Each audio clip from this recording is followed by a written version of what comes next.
Is so tight on space, children are banned from running in the playground.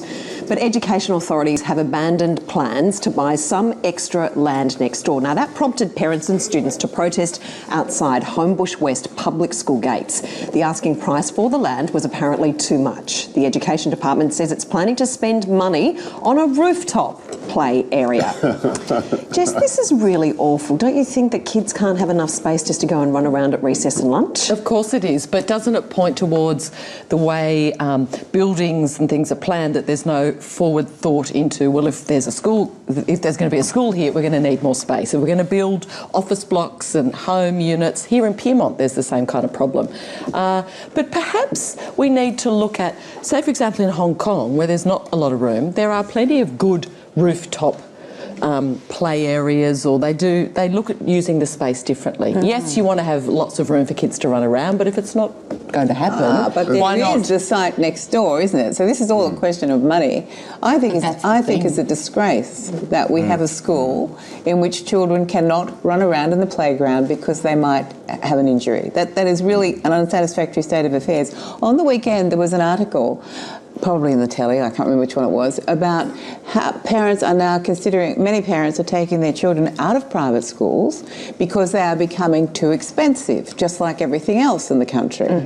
And so there is a bigger need now for state schools to provide better facilities.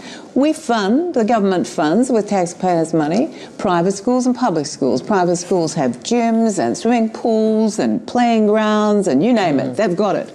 And here's a school in the western suburbs of Sydney in an area that's growing. This is Homebush, is where the Olympics were held. So it's an area under expansion, and we have a school there with a lot of students, and we don't have a playground. And the church next door has some ground. They need to go back to the negotiating table. A rooftop area is fine, but they could do better than that. This is a very hot suburb in summer. If it's a rooftop playing ground, you're going to have some sort of awning over it because it's too hot for the kids to play.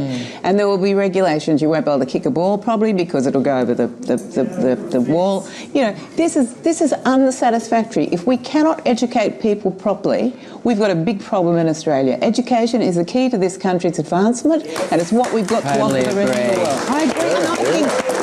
I agree, Ida and Jess, and I think, Jess, you made an interesting point. We are having huge population growth in many cities, but there is no adequate planning. They approve thousands, tens of thousands of apartments.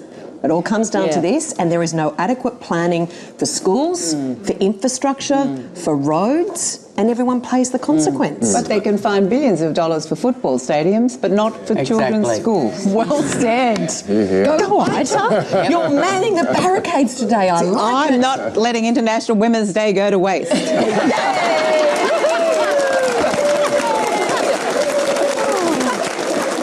Well said. It's going to be a fun show today. Strap yourselves in. Now, being asked to be part of someone's bridal